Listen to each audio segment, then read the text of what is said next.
Venessa Eck from Pacific Residential Mortgage. Well, good morning. Venessa Eck, Pacific Residential Mortgage. I know I don't look old enough, but I am celebrating my 20th year in mortgages. And I'm really grateful, and I'm excited about it, and I know that we're getting ready to go into a time where maybe the phones have stopped ringing quite as much as they were a couple months ago. Maybe there's a little less inventory, maybe a little less buyers. We're kind of in that limbo. I'm sure all of you can relate. You're all in that limbo kind of, where's the next season? Where are we headed? Online lending and real estate, I'm not gonna lie, it scares me. But just as I've seen all the different seasons in the years past, this is just a new season and we have to figure out how to embrace it and embrace it together, because right now, human touch is the most important part of our transaction in winning and influencing those clients, is that relational piece. And so before I get into boring you with some more lender financing stuff, because I'm pretty sure you're all experts by now after all of that information, right? Because you're trying to keep track of all of it.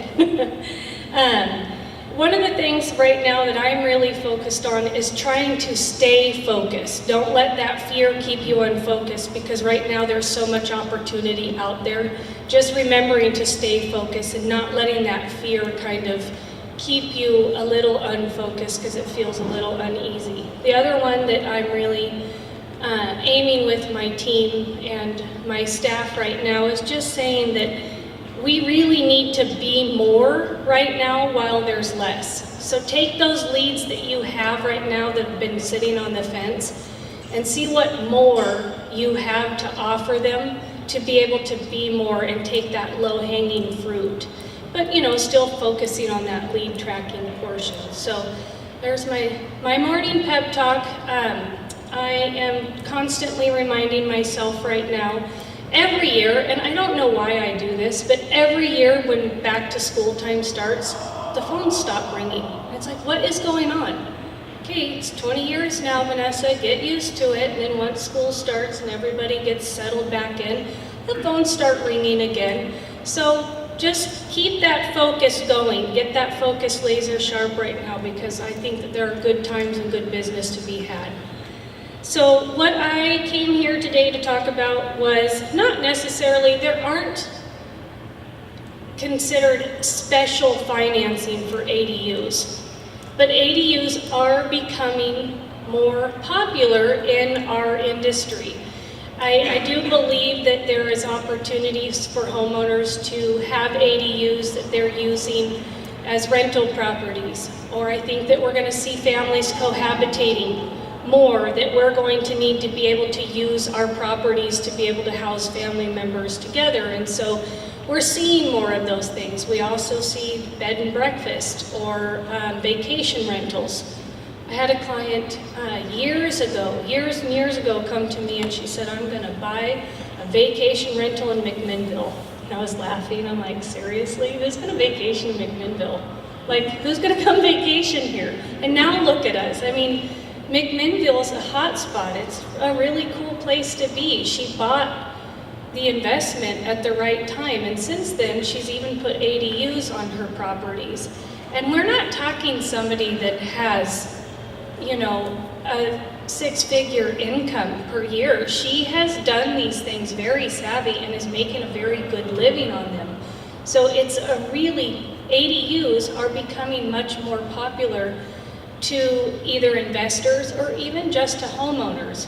One of the things about ADUs is they are additional dwellings. They have to have a kitchen and a bathroom.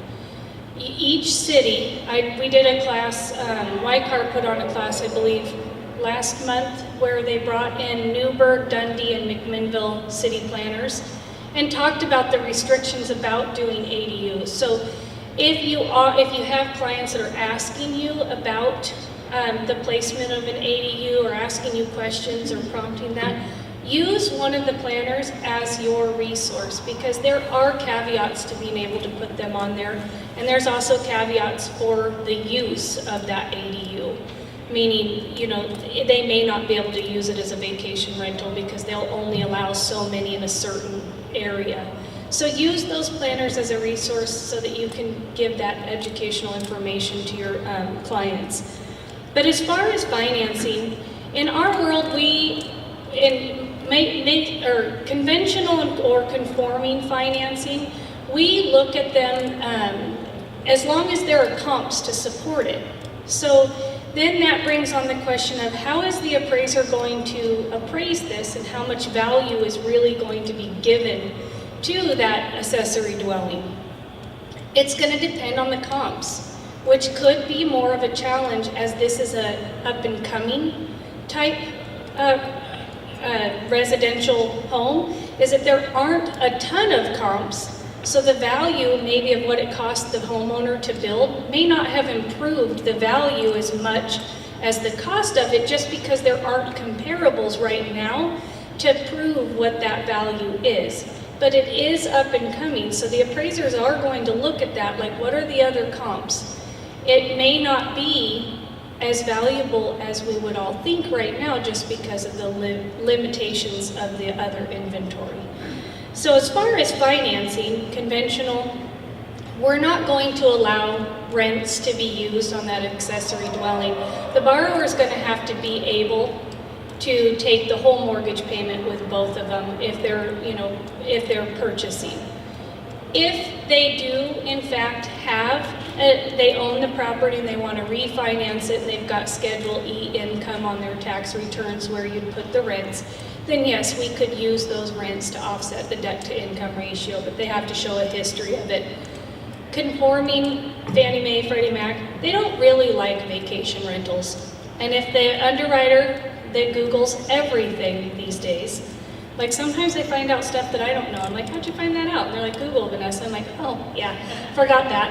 I don't try to interrogate my clients. My underwriters can do that sometimes, but they'll go and find them on the VRBO rent, site, and we have to say, okay, time to take that down. This needs, in order to give you rents, we can't use vacation rental rents. So there are different things that you have to look at as far as doing the vacation rentals because they don't like the short-term rental factor. They like the long-term rental.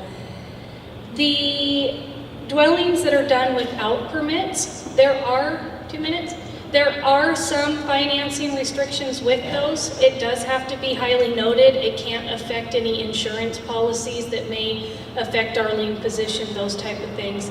So it is a case by case without permits. I try to tell people, especially if you're getting ready to list a property, make sure they have permits on stuff like that, or daylight basements, because it can open a huge can of worms later along in the transaction.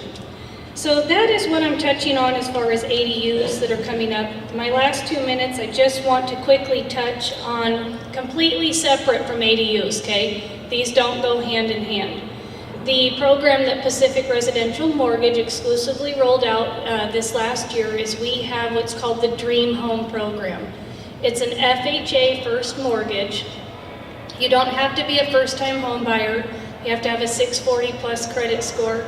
Goes through the automated underwriting system. For first-time home buyers, we cap them at a 50% debt to income ratio.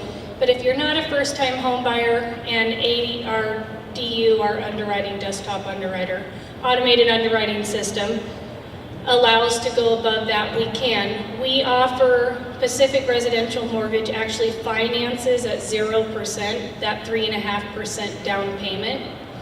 If the borrower, after 3 years, is still in the medium household income limits and they've made their payments on the first mortgage for 3 years on time, that debt will be forgiven.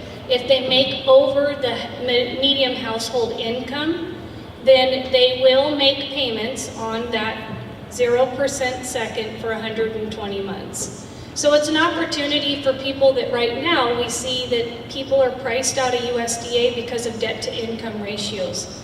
Our housing prices are a little more expensive. Our interest rates are going up. So a lot of people are not able to utilize USDA because their debt to income ratio caps are much more conservative than say FHA. So this would be another opportunity for someone to obtain 100% financing.